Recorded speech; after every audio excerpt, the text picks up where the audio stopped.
We're all live. Okay, well, good afternoon, everybody. Thank you for joining us at the LATEC 2021. And this particular session is EdTech. And I'm really happy to welcome our speakers, Marcos Sevasco and Cecilia Lipopsek. Just briefly about me, my name is Liz Merchant. I'm the director of Succeed in Languages and Living English.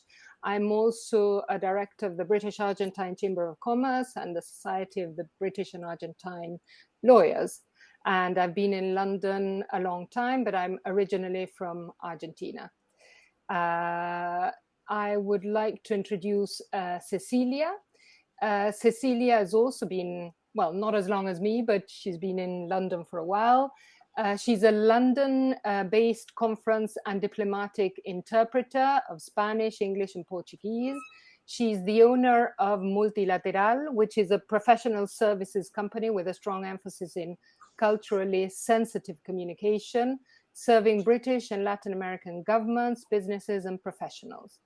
In early 2021, she published Jump, the first business book created for interpreters, and she also launched the Savvy Terp, which we'll ask her to tell us all about. And Marcos Sevasco, who is in Argentina, he leads Roger That. He's got more than 20 years of experience working in the technology industry.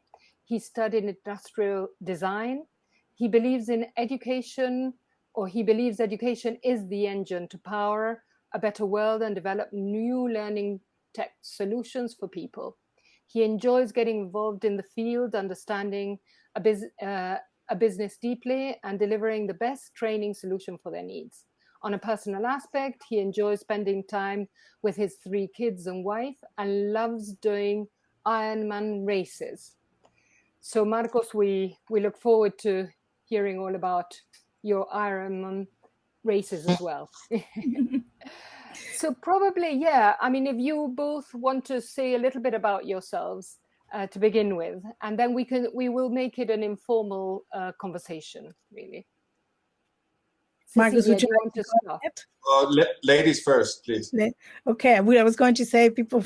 Okay, all right. So, well, I'm based in London and I'm originally from Buenos Aires, and the core of my work has to do with diplomatic and conference interpreting. But I have always been a little bit of on the cutting edge, or some people would say rogue, about my work, always embracing new ways and new technologies. And obviously COVID deeply accelerated some trends that we were experiencing with interpreting that involved technology, but also opened a whole new field of integrating languages to educational proposals to make them more accessible to other people. And that's part of the work that I've been doing in 2020, on top of exploring my own avenues, creating educational proposals for my clients when assisting them to in using the new technology to host online events, but also for my own colleagues with Jump and the Savvy Terp, which is an entirely online experience. So I'm happy to discuss more details and anything that you would like. Thank you. Then we can go back and you can tell us certainly more details. Marcos, what about you? So I'm from Argentina.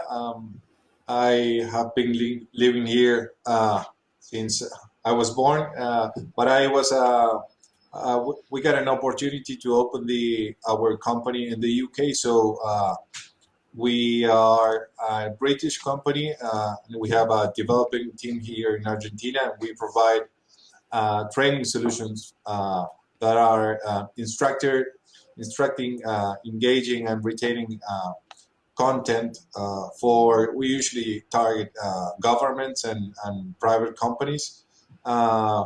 and of course, the COVID situation has increased our business seriously, and we also have the opportunity to prove the concept that we were trying to show everyone before COVID. So for us, it has been a great situation, and I'm happy to discuss how the COVID bring into the game in a very quick way all these new technologies that we can use in remote training.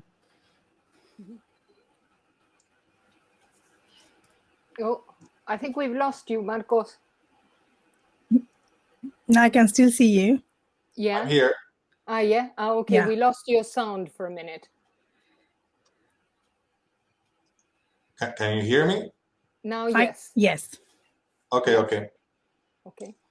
I don't know which part you listen, or there's anything that is missing, but pretty much what I was saying, it's about how COVID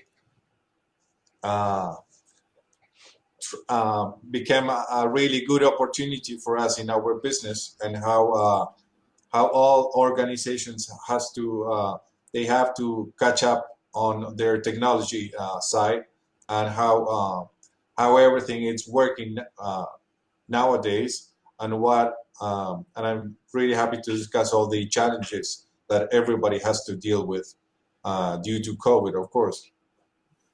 Perfect. So before we start with all of that, Marcos, what is, in your view, EdTech? So I really want to make an introduction of what are the things that I believe that are on the actual field on everybody's life, and how that goes with EdTech. So let's say that right now, whenever we wanna find out something, we get into Google and we just type anything, and we find what it would be the truth answer for what for the thing that we are looking for. Or if there's a specific place that we want to go, or let's say a restaurant that I want to go near my house, I just go into Google Maps and I type it. Or if or Netflix will suggest me all the movies that the system understands that I like. So what I'm trying to say with this, it's that there are a lot of things that are going on the behind of the let's say of the computer, that understands our way of living. So I'm trying to take this to the educational field. So why has this has not achieved for the educational technology side, where people can they can really get the exact information and the exact way that they want to learn something. So I believe EdTech appear by giving a really technological side for learning in a much more clever way, rather than the traditional way that we are used to. So I believe that is the main objective of EdTech. It's mainly achieve the learning of a specific subject in a really nice and cool way that anybody can learn it, and even you can get a personalized learning for each one. So, and by saying that, you have multiple solutions nowadays that achieve that, and I believe this is just only the tip of the iceberg, and I believe everybody should get in knowledge with these so many technological solutions they are. Thank you. And Ceci, this is for you. How has your interpreting job changed over the course of COVID?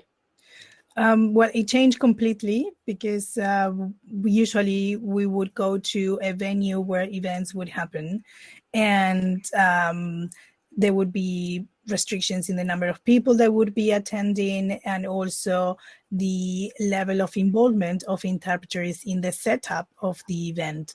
So being grounded in a way and just being now at home, each individual interpreter had to create what we call a home booth, which is equipped ourselves with technology, as you can see, microphones and things that are way beyond what a regular user would use. So, for example, in a conference, maybe a participant would be able to make do with their AirPods or regular earphones, but we are required to have greater technology, which meant that we had to learn how to use that technology ourselves, because in a venue we would have a technician that would deal with all the technological side of things. But it has also changed the, let's say, the contractual part of the work. So there's been a transfer of liability, because now I'm responsible of making sure that I have sturdy and reliable broadband connection, that I had good speed, that my computers and all my devices are working. So in that sense, that has been transferred to us instead of being on the event organizer, because there's nothing they can do if things are not working on our end. And the type of interpreting that we're doing has changed as well. Obviously, the world in a way has expanded at the same time that it contracted with all the lockdowns and travel restrictions. So suddenly we're working with people from parts of the world that we would normally not work with, or even the proposals, so the events themselves that we are interpreting or workshops are different in nature, and they have the possibility of bringing in lots of different speakers or new proposals because this digital space is making it possible. Mm-hmm. So it's interesting. So obviously you're now doing the job of two. Well, you've had to learn a lot of new skills. So is the part of your business that does training, is that training interpreters to do the IT skill? We did last year, but interpreters caught up very quickly. So last year we did, together with a colleague who was, because now she moved on to a different and she thinks better job, but she was the lead coordinator for all remote interpreting work for Amnesty International. So we had been pioneering since 2017 what Amnesty International calls location neutral events or meetings. So we were able to put all that together, and we provided training and lots of support to interpreters who were very quickly catching up with these new requirements and learning how to navigate the system, and also learning how to then translate all that into practical proposals that our clients could use. So there has been sort of going hand in hand, the provision of the actual interpreting services, but also educating colleagues and educating clients on how to continue to hold multilingual events in a digital realm. Great. Yeah, interesting. Marcos, it's I was thinking, a lot of the work that you do is quite visual, and I'm wondering whether we would dare show a little video of yours. Yes, Shall we try it and see whether it works? And if it all goes funny, then we'll go back to please. Speaking. Of course. So do you have the video, or? I believe you should. I don't know if I'm allowed to share it. Screen at the bottom next to your microphone. Okay. All right. So let me bring up one of our videos. And let me get it in. It might be. English version. It doesn't matter if it's While you not... look it up, if I just maybe, because it's something that probably, Marcus, you're going to mention when you show your video, and it's going to be very evident when we see the video, which, by the way, is amazing. But one of the things that, in terms of education and training and how to getting messages across, I think that the fact that we are in what I call 2D instead of 3D requires greater clarity of expression, and lots of there's a big need for visual input together with auditory input and with explanations and so on. So I think that there's a greater need for sort of clarity, direction, and a visual element that is very heavy for online interactions. Yeah, I agree. Especially, well, I believe in many sites right now in real life, I believe everything should be visual. So we understand that I believe that is the fault of the cell phone. So our brain has been used to do so many things with the cell phone that right now we can achieve and understand in a much more quicker way visual information rather than 10 years ago. So you can show someone a specific thing, and that person can be trained at least in the half of the time that person was able to do it 10 years ago. So by doing that, you can compress a lot of information and read so much faster. And of course, that makes, if you want to go for a corporate aspect, it would be half of the time or half of the money that that companies are going to save by training their employees. But that also means that you had to have a much greater understanding of your message. Then yes. When we talk about the Savvy Trap, it's one of the things that we always say in this membership training course for business skills, is that even when you produce text for online mediums, you had to measure it by number of mobile phone screens. So how many screens do I have to scroll down in order to read something? So what in a plain piece of paper, an A4 paper, would be a sentence is an entire screen. So you had to be a lot more concise, and you had to have a better understanding as the person producing the content of what it is that you want to say. Yeah. Not only that, but also with the companies that are selling things, they have this huge challenge that it's not about doing the best commercial, but it's trying to captive the attention of the users, of the audience, on those 3 to 5 seconds while you're watching YouTube, on those first on that ad that you are watching on the first seconds. That is the most challenging thing that companies are dealing with. So how can I say something attractive and can captive that audience on those 3 to 5 seconds? So that's a huge challenge about communication. Mm-hmm. I got the video right now if you wanna. Yeah. And Marcos, just quickly, what is the longest? What's the ideal video length of your training? So what I understand, it's that 40 seconds. It's the highest attention that a person can be focused. So those 40 seconds are seriously important.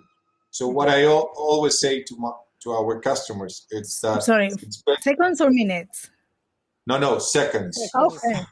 Okay. Yes, seconds. So I prefer doing, if we are going to go and do a training, I would say let's do 10 videos of 1 minute rather than just one video of 10 minutes. So it's going to be on a clever way, doing small things, and the effect on that, it's going to be more accurate rather than doing something long. Companies do not, and organizations are trying. They're already understanding this, but that also goes with what kind of technology they're using to deploy that training, that information. But I would say a minute. It's really good. You can do 2 minutes, 3 minutes, but the content should be really attractive. So if you do something boring, I would say nobody would take care. No. You lose them very quickly. Okay, so Marcos, do you want to show the film? Sure. Play it? Let us see if it goes. Works. Yeah. Hello there, I'm Roger. We understand how difficult and costly it is to train your workforce in the field. That's why we are revolutionizing the way training is done, reducing costs while increasing effectiveness and compliance. How? We learn about your company's culture, capture content, and develop engaging video training sessions. We upload to our app, and that's it. Your workforce log in. They watch the videos and take quizzes to confirm their knowledge. You can manage users, the content they receive, and the analytics of all the action through our cloud platform in real time. How are you changing your company's culture today? Brilliant. I hope it works. Yeah, good. It worked perfectly well. Yeah. So, Marcos, for you, why is innovation in education necessary? And were you doing this before the pandemic, and how has it moved with the pandemic? Yeah, so we launched the company 4 years ago. So yes, we were doing this before COVID, and we were trying to. So I come from the publicity and video games and movies industry. So we have an amazing communication team, and I was watching that publicity was not being very attractive in those days, just because companies were looking for spend more money on advertising rather than on the production of the content. So I was trying to find out a new, let's say, customer or industry where they have a need of communication. So I find out that in mining, they were doing these safety videos, and I was trying to understand why they were paying a lot of money for the production of this rather than the publicity, that it was nothing to do. Like it was like 100 times more the budget. So it was amazing, the opportunity as a commercial aspect. But I was trying to find out why this was happening. So I understood that by law, there's a percentage of the salary of the workers that must go to safety, and they must be trained in a proper way just because it's safety. So, and in areas like mining, like oil and gas, like construction, where workers deal every single day with situations that are maybe seriously risky, companies spend a lot of money because of that. Not only because of that, but also because if there's an accident, let's say the value of that company, and let's say that value that company has is in the stock market, so the share will drop down just because someone was not well trained or did not understand very well what that person has to do. So by that, I understood that we got a huge opportunity on communicating something in a very simple and interesting way for those industries. So that's when we launched the company, and we understood that we can develop difficult things in an easy and simple way. And of course, then we add the technology part, which is right now it is the most attractive part, which is how you can deploy and trace in real time all that information, all that training. And that's how we, of course, we mounted the company. And we were really green when 4 years ago or 3 years ago, because everybody was trying to deal with their traditional way of training. But because of COVID, all this exploded and everybody started needing, remote solutions to train people. And not only how to, there was a huge demand of content and of technology to administrate and manage that content. So for us, it was it is a great opportunity about trying to prove the things that we were doing before COVID. It just made us a simple path than the one that we were walking through. Yeah, it's interesting. Cecilia, what about you? What was the before and after COVID? For in terms of education, because we already talked about interpreting. So, well, I was always a frequent speaker at universities and different conferences and so on for my own colleagues in my areas of expertise, which are actually diplomatic interpreting and entrepreneurial skills for interpreters. And with COVID, at first, there was a little bit more a room to improvise. So it was okay if a video was a little very obviously homemade, or you just uploaded the recording of a live session to, let's say, a LinkedIn group or a Facebook group, and that was enough for a little while. But as time progressed and the pandemic progressed, we needed to be better, and it needed to be more professional. It also had to be a little bit more tailored to each single student, if you want to call them students, preferences. So what happened with me is that I ended up moving my website from WordPress, which is this traditional standard, sort of out of the box platform for websites. And I moved it to a platform that would give me the possibility of hosting online courses and even having an app, so people can access the content through the mobile app or also in the platform. So I can create, I can group content depending on things. I'm happy to show you if you want, but also every single piece of content that I'm putting on the platform is in all different ways. So it's accessible via video, which is short. I mean, no video. I mean, the super, if it is a lesson, the longest I could do is 10 minutes. It's usually between 5 and 7 minutes or even shorter. But the same content is available to download as an audio file, because some people say, I just want to listen to it when I'm out doing things or going for a walk. And it's also available as a transcript, so text input.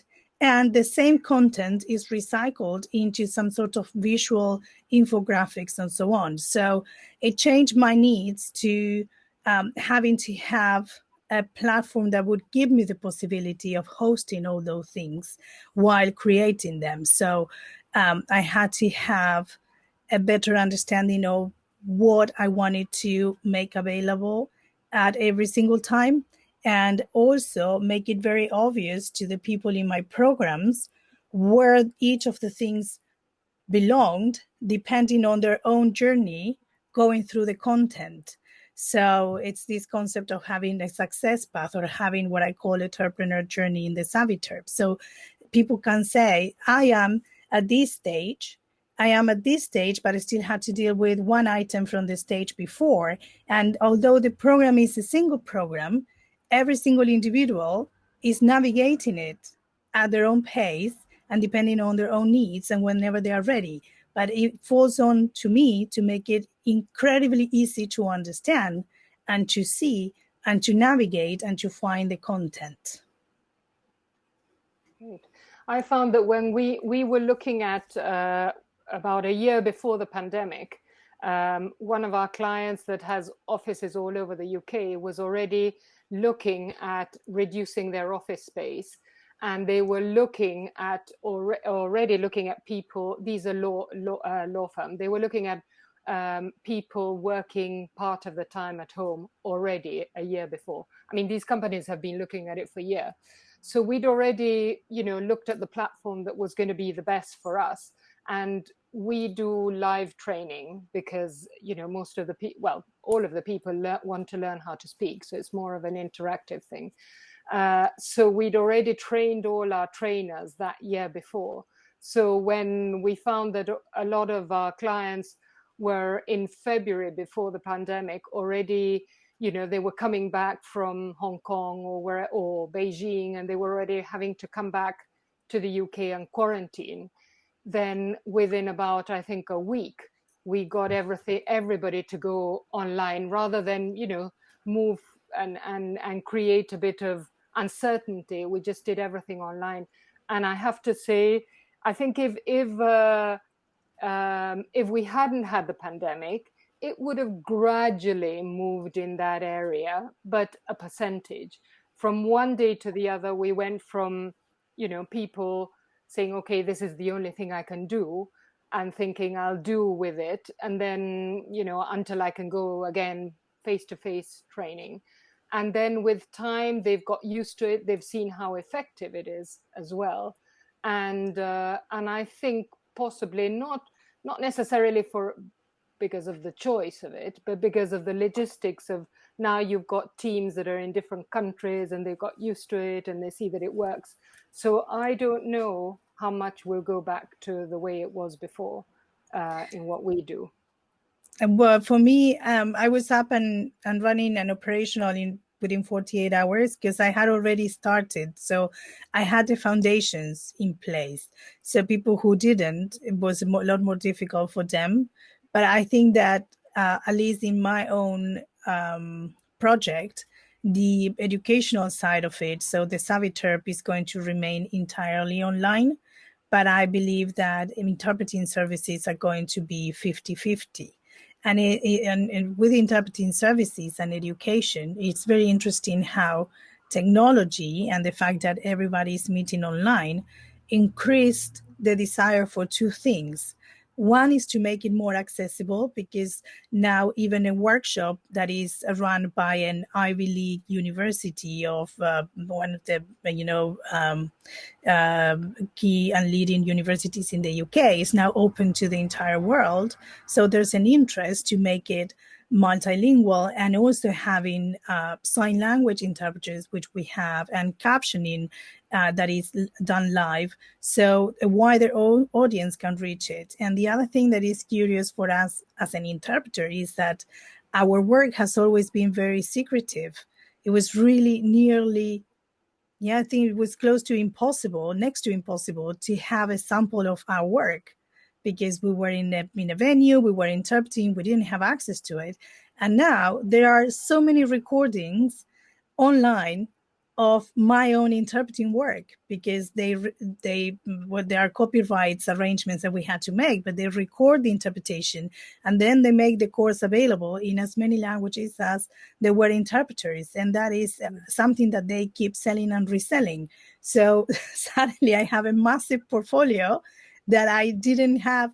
I mean, not a single sample in 18 years. And then in 1 year of COVID, there it goes. So there it is. And now it's linked to my website, and we have all these, cross links and backlinks going on. So it's changing. Also, it's changing the way we seek business and we connect with potential clients. So it's a sort of, lots of moving parts that could be both, I think, a bit scary and incredibly fascinating and challenging and interesting as well. So we'll see. But yeah, my educational proposals will remain entirely online. It also makes it a lot easier for me to manage them, because I can manage them on my own, which I do. Good. Marcos, for you, I mean, two questions, really. One is, why is innovation in education necessary? And what are the pros and the cons of EdTech? Well, as Cecilia was saying, I believe there's a huge opportunity about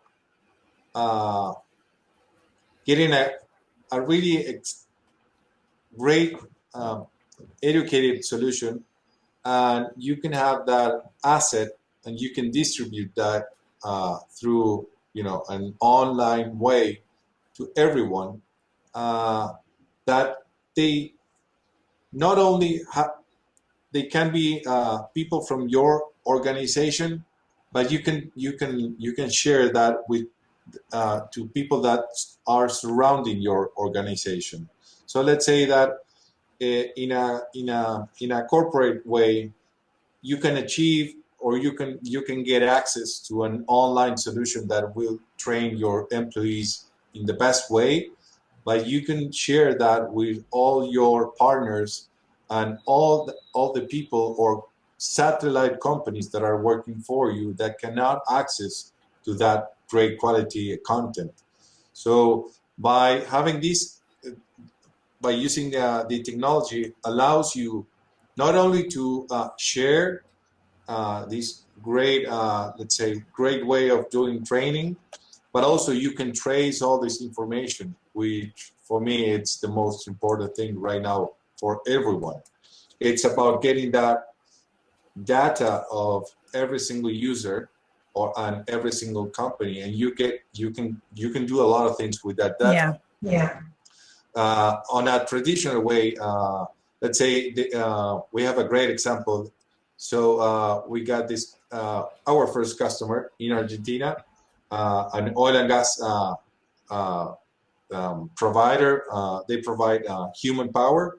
So by doing the training, there were all these guys sitting down on a training room with a lot of food and drinks and everything. Of course, not alcoholic drinks. And the way that the company certifies each guy, it's by their signature. So they were doing, they were giving their signature once the course was done. So I was asking, the instructor about how do you certify if they really understood what you just said or what the company invests in your time. Let's say that guy was paid for 1 day training. So how does a company see the return of the investment of that day, of that training day? And I believe that is why technology comes in an important way by giving you a lot of metrics that allows you to understand if your people really understood or not, or even if you failed by developing something, and you can see why are people not having a great succeed with that subject in particular, or why are people are failing that particular exam or with a specific question or part of the exam. So I believe that is why data is so important. And of course, data comes with technology, and you have to have all these new solutions that allow you to access to that. And of course, that goes, in my opinion, with the mobile devices. I believe mobile devices represent a single person, so you can access, and everybody can be trained and can learn in any part of your house or on a city or anywhere. So I believe new technologies that goes with mobile devices are the best solution and are the trend. But it's not even more a trend. It's a fact. It's something that is happening right now. It's a requirement, I would say. I can't think of having the whole program for the Savvy Terp and not making it accessible on mobile devices. And I definitely agree with what you're saying, because any data that you have and the data that I have is sort of minuscule compared to what a large company would have. But I know, because of the platform that I'm using, the technology that I'm using to enable the program, who's doing what, who logged in, who consumed the content, who interacted with it, who completed it. I can even automate all the responses and the prompts and saying, hey, you watched the lesson, did you do the exercise, submit the exercise, did you do the test? So, and it creates something that although it's easier to manage from the point of view of the provider of the educational experience, feels highly personalized for the user. And that is, I think, a plus, because it's very easy to get lost in this and overwhelmed in cyberspace. So when it's something that somebody is privately choosing to do, not something that is, mandated by the company, because otherwise you cannot do your job, then you need to create that kind of experience, because otherwise what's the difference with watching a pre-recorded webinar and not doing anything about it? So you need to find ways of not only getting content across, but then getting engagement through that content, making sure it was understood. And then that also gives you a window, or a door more than a window, to creating a sense of community. That I have interpreters in my programs that are in four different continents, but they are all working towards their own shared goal of building their business. So you need to create spaces for community interaction, and those are changing all the time. You need to make them accessible. You need to keep sort of ahead of the curve and keep adding those things. Mm-hmm. Yeah. Marcos, I've got a question. Does your platform, or in your company, have you done anything for kids? Yes, we did. So right now we are going on July. This is a personal goal that I have been trying to do for the last 4 years, and I find out the place and the finance to do it. So it's pretty much a first aid kit that goes to everyone. So let's say we're going to train people that they're going to be able to know and understand what to do in a real life situation that it's usually happens in your house or in the street, things that are really common. There's a lot of people that die because of that, and I believe by our training, at least we're going to achieve in a simple way. It's a guide how to respond for an emergency, of course, if you are there. And that goes especially from people, from kids around 7 years old and above. So I believe that is the most way to I have a commitment as a social action that I want to do this. It's not for it would be more a social action rather than doing a business with this. So we're going to give it for free for governments and schools, especially for schools. And that would be, let's say, the biggest thing we will launch for kids. But as for kids, as for a traditional thing, I would say there's a big challenge right now. I got 3 kids, so 2 of them goes to school, and I've been, being really close about what is the remote learning and doing homeschool for them through COVID. There's a lot of things that I already knew, and there are others that I didn't. I experienced that at home. And I would say the most difficult part to do a remote program for a kid would be the social part. The making friends and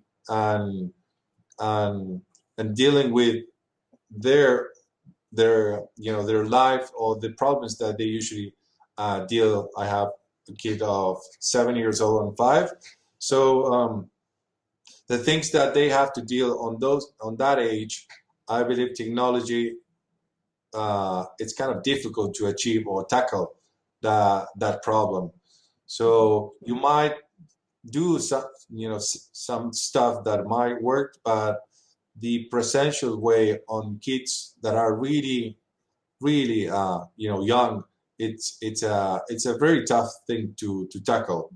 It's not that I'm attending to my business, but it's the honest opinion that I can tell you about this. So here in Argentina today, they're back to school. Right now today, they're going back to school after 3 months of lockdown. So they were seriously happy, and every time we were telling them that they were going back to school, you have no idea how happy they were. So Oh, wow. that would be the opposite thing when we were young, and our parents, told us about going to school. The only thing that you want to do was stay at home. But I believe, dealing with these kind of things for kids, it's really tough. So Yeah.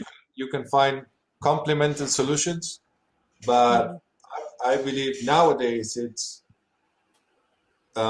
really hard to come up with a solution for educating young. I'm telling about young people, right? About young Yeah. kids, not Yeah. about Yeah. teenagers and university and college.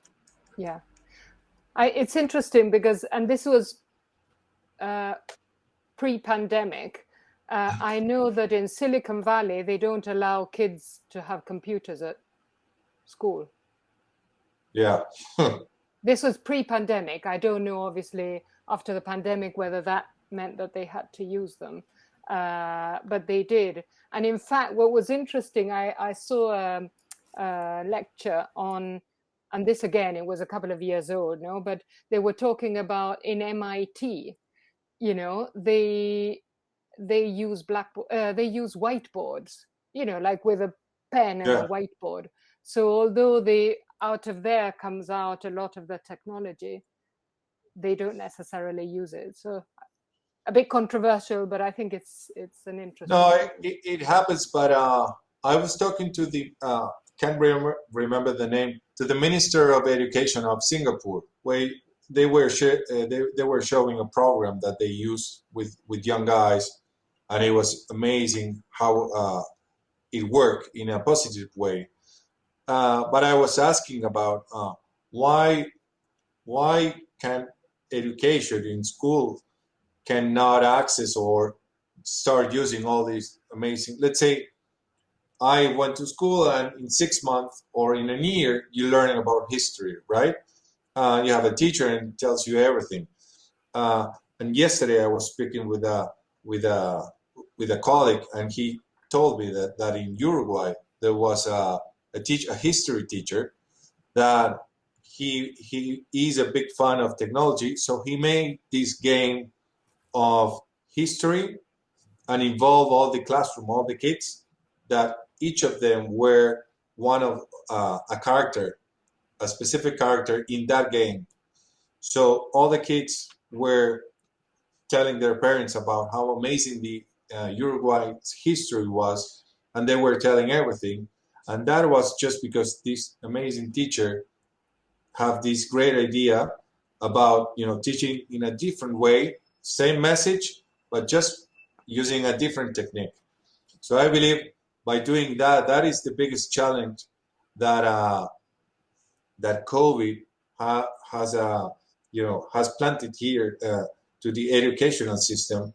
I was talking to a teacher of my daughter, and she told me that she was seriously happy because of this situation, because she started to learn and understand how to use technology to teach, right? And of course, this happened because of COVID. If not, there was no way that teachers. And I'm not saying that she's a no teacher.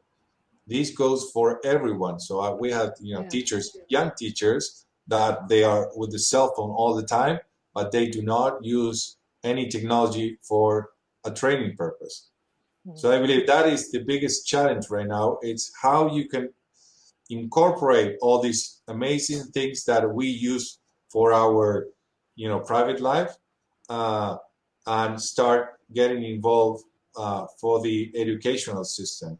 That is the biggest challenge for me. It's for everyone, and how you can get that balance about using technology, but also having the presence of that person and doing things not 100% remote. Mm-hmm. Yeah. And so what's working well now, or what for both of you, how are things going to change in the future, do you think?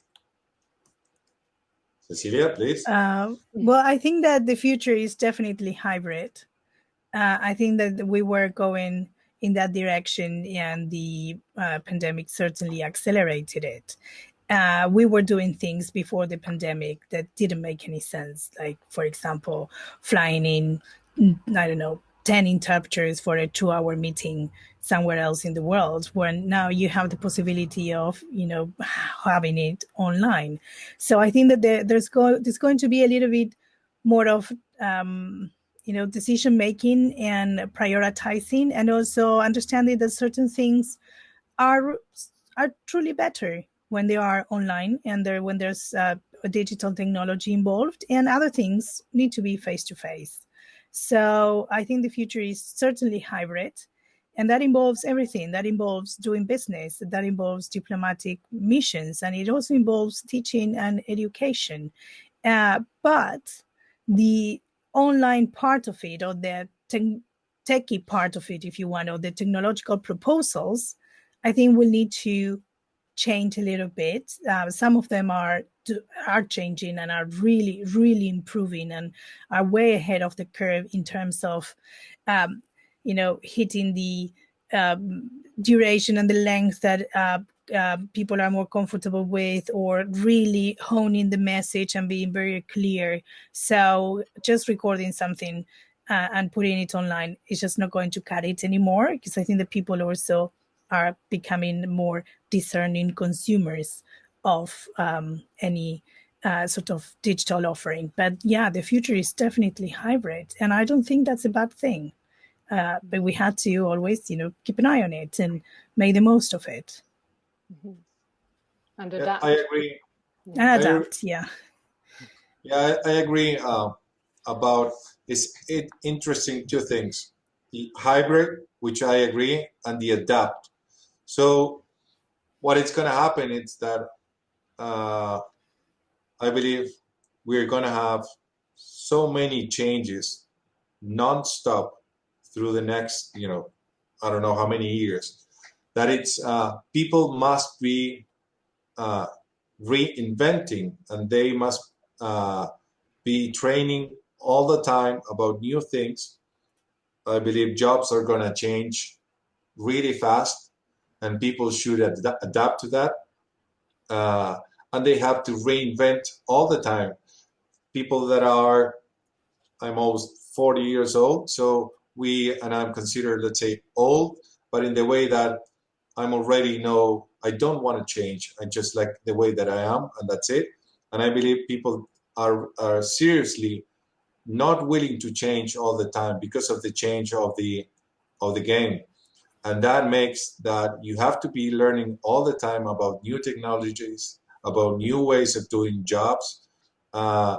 And that is the most challenging thing that we as human beings are facing for the rest of our life. That is something that I don't know if COVID has to do with, but this is a thing that it has been present for the last years, and it's going to be exponential growing, and a lot of people are going to be afraid about not being on their comfort zone, and they must be doing new stuff all the time. And one, if I may add just one, that for the future, I think that there's also going to be sort of a new need, perhaps is the word, to bring everybody along, because there is a digital gap that exists. Access to education, online education, remote education is not the same. So I'm not making any political statements. On the contrary, I'm just saying that because of my exposure to so many multilateral, and hence the name of my company, but then multilateral interactions, there is a change in their thinking and a new realization that some things that were done in the past are saying we are pushing ahead and then other people will have to see how they do it. Now there's sort of a little bit better understanding of the fact that if there are going to be changes which are happening and there's going to be innovation, then we have to make sure that we can bring the most number of people along with it and make it accessible to everyone. So there's these words. So the two words that are always going around are accessibility and sustainability. And I think that's always that's going to define the future in terms of which proposals are prioritized and which are the ones that are more successful.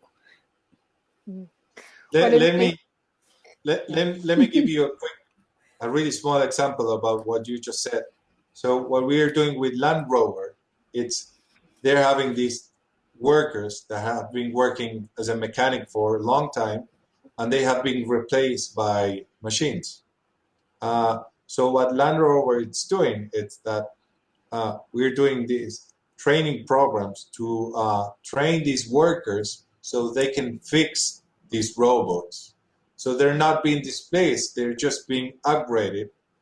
And the company is taking care of them. And I believe that is a great thing that, of course, all of the companies should do. I'm not doing any publicity for Land Rover, but no, but it's a great way to do an upgrade on people's life. Yes, I think that's going to have to be a big investment in terms of education to make sure that digital skills, digital literacy exists, and probably is going to be part of school programs and syllabuses as well, because it is going to be part of everyday life. Yeah. In fact, I've got to give you one statistics. There are more mobile phones in the world than there are toothbrushes. Really? Oh, yeah. Okay. I believe so. I don't know whether I like that statistic. I know. Oh gosh. But there are places where you have mobile phone reception and you don't have drinking water or running water. So, yeah. It is. But I think that's going to be something that more at a macro level is going to be important. So for ministries of education, for institutions like universities and schools and school programs, is adding digital literacy, just as being able to read and write and do math and other stuff were necessary when we went to school. It's a change in skills. Yeah. Well, in fact, I know that Pearson's already about 20 years ago did a study to see what sort of world the children are going to live in the future, so that they could then plan their exams, based on what skills were going to be needed. And this was already about 20 years ago. And their top skills were flexibility. Kids are going to have to do more than one career in their life. Obviously, IT skills, flexibility, adaptability, languages, and because they're going to certainly, So those are the skills. Let me share with you a scary fact that I have. So AI and machine learning understands very well what we like in many subjects, as I named at the beginning, right? So if I go and I type shoes or sneakers or whatever, let's say in this case, or maybe Amazon or Google knows what kind of things I like, and it's gonna, the first options are gonna be the options that the machine understands that I love. So those are the ones that I'm gonna purchase. So by saying this, it's that in the same way, machine learning will determine what would be the best job for us, what would be the best career for us, and even why should I study a career if I know that if I do I know this subject and the other one, I'm going to be really good on a specific skill that the machine knows that I am, and I'm going to be the perfect, position for a specific job. And that is something that it's going on right now. We got the cell phones. We know the understand of the where you position your mouse in the computer, or where you position your eyes on a pixel, on an image, understands very well what are the things that you are and what are the things that you like. So from that, you can access to whatever things you cannot imagine about yourself. So the technology will understand much more better the way that even we know about ourselves. You see, no need for therapy in the future. Right. Well, we have 5 minutes. Okay. Yeah, we have 5 minutes. So I don't see any questions, but obviously, because they're supposed to send them to me by text. I haven't seen any. So just wanted to, before you go, or before we all go, I wanted to thank you both so much. Fascinating conversation. I'm sure we could stay for another hour talking about the future of this. And thank you very much, and for all your input. Thank you for having us, I would say, or at least thank you for having me. Much. Marcos, okay. I think you agree. Yes, you too, Cecilia. Thank you very much. Take care. Bye-bye. Thank you. Bye-bye. Bye-bye.